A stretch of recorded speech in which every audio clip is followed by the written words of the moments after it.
All right, here is a long overdue video on a project that I've been working on, or worked on probably over a year ago. It's a virtual pinball machine, and I was super pumped about getting one of these machines in my house, in my games room. I had watched the scene for probably the past 4 or 5 years, and there's a couple things that really grabbed my attention. Like, here, I'm going to turn down the volume just a little bit here. One of the things that really grabbed my attention that I got really excited about was stuff like BAM. BAM and Virtual Pinball, where they had this head tracking thing.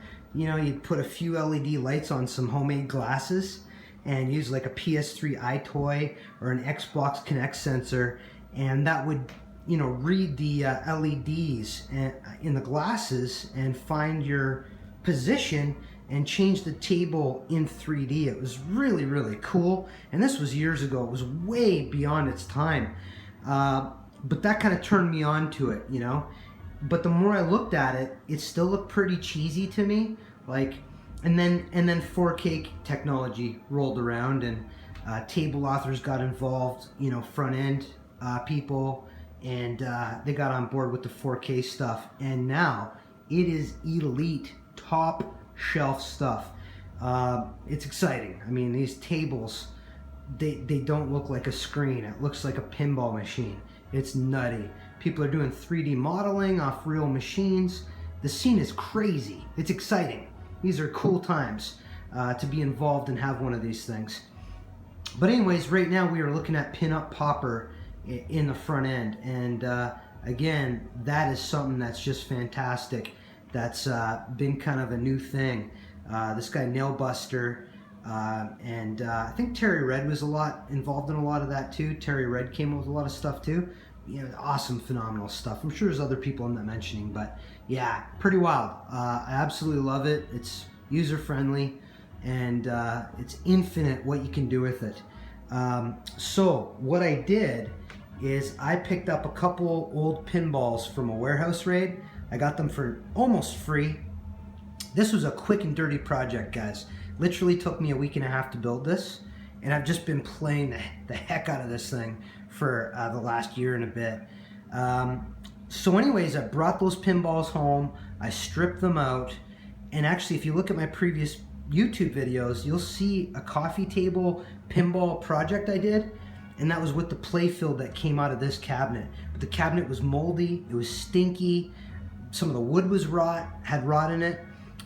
So I had to do a lot of stuff to recondition the wood and put some Kills-All Prime on there and some paint.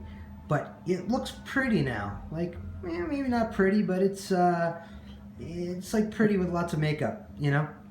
And aside from that, one of the first things I bought when I committed to this hobby was I bought a Virtua-Pin plunger, and I bought the control board. It was a kit, and it did, you know, nudge, and it had an accelerometer built into the board, you know, like a virtual nudge, I guess you could say, and stay away. The thing is awful. It's still awful. I think I have the newest rendition of it, and it just doesn't work, guys. There's other alternatives out there if you want to get in the hobby, and I think, you know, I committed to this because I believe that is probably the most important part of your project. It's a big deal. At the time, Virtua-Pin was one of the only manufacturers of that, and yeah, I highly regret going with that because it just doesn't work. I mean, when it works, it's great. It just doesn't work. You know, it works maybe 20% of the time, and you know, 95% of the time would be unacceptable. You know, it's got to work.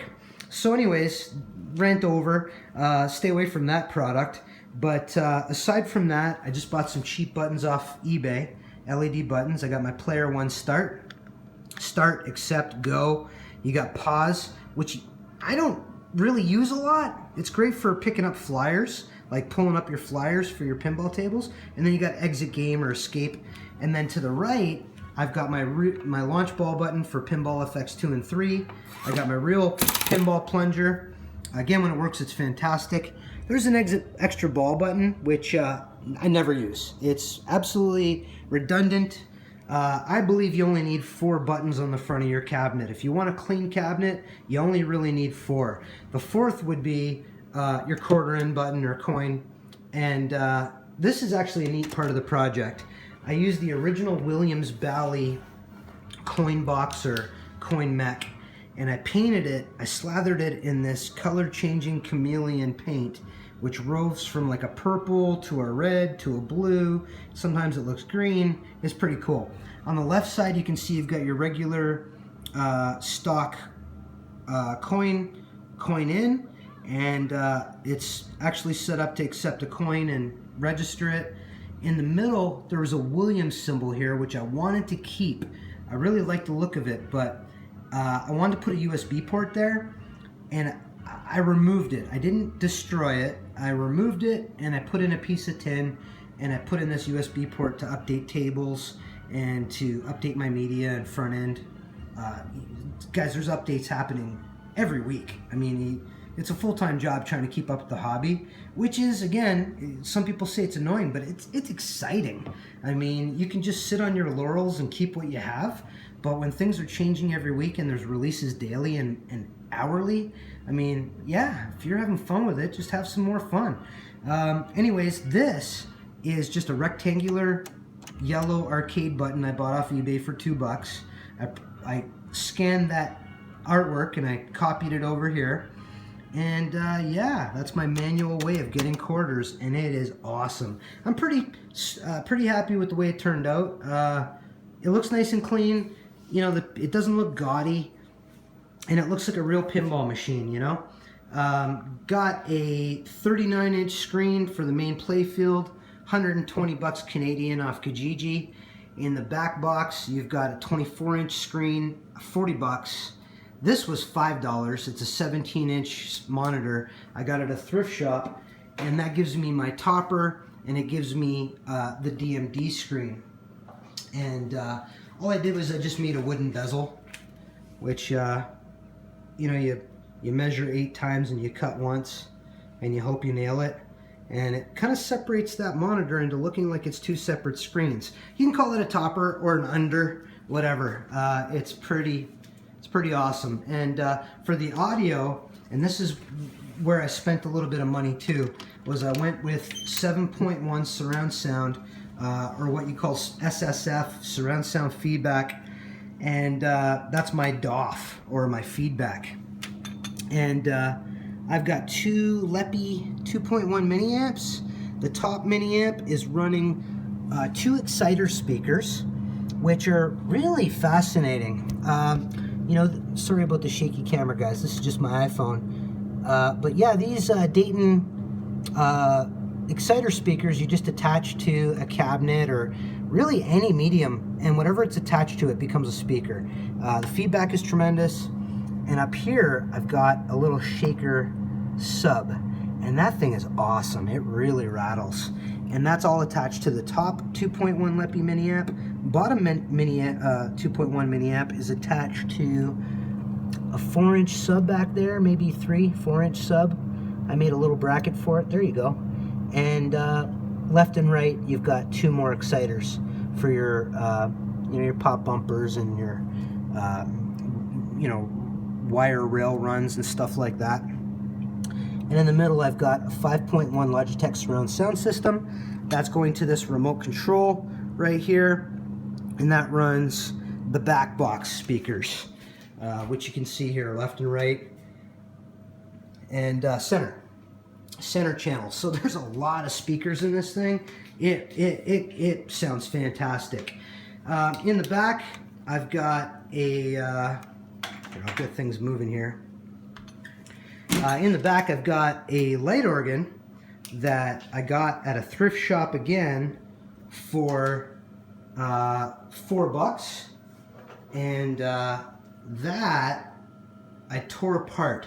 I redid it, and I made it into one solid bar. It was like a 3x3 design, and it just plugged into a 3.5mm jack and a USB port, and I just redid it, and it's pretty awesome. So there's Pinball FX2 in the front end, Pinball FX3, Virtual Pinball X, and then there's a Jukebox part of the front end as well. And so we're gonna go into FX3. And in FX3,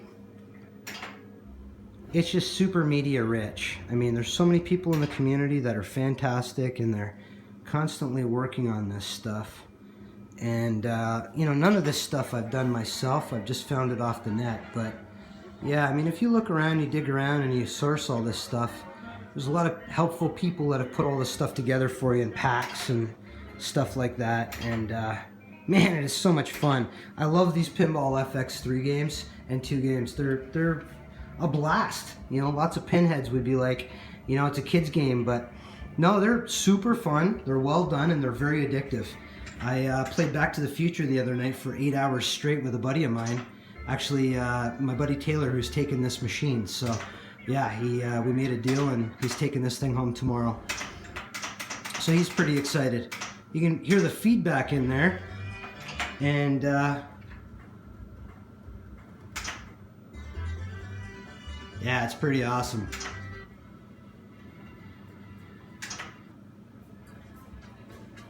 And that's pretty much it, guys. You know, aside from that,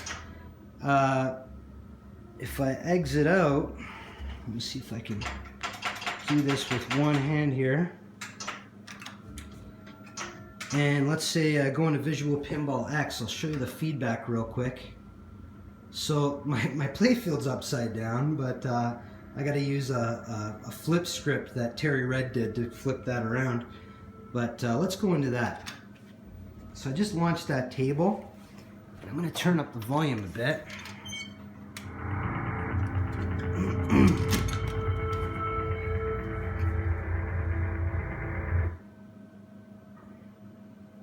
And there we go. So I'm going to quarter in.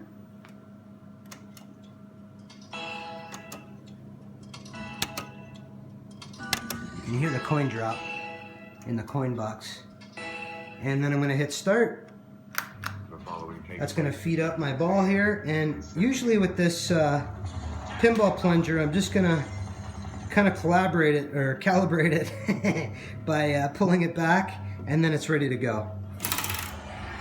I'm going to try to play with one hand, which is obviously going to be pretty difficult. But yeah, okay, there we go. Yeah, okay, I got a free ball back.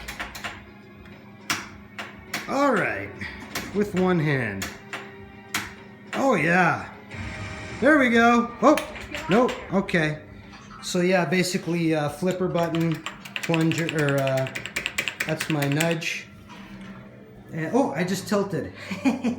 Got overzealous on the nudge button there. Fantastic. So that's pretty much it, guys. Yeah, the TV was a little bit shy of making it to the end of the cabinet, which was okay with me, because you can actually see the PC that's in there, which I thought was pretty cool. And I ran some RGB USB LED lights in there so you can really shine it up, and it roves through some colors. And I'm running an i7 4790K CPU, 4 gigahertz, 8 core, 16 gig of RAM, 4 gig GTX video card, which is more than enough. And you know, if you're just doing HD and not 4K, which is what I'm doing.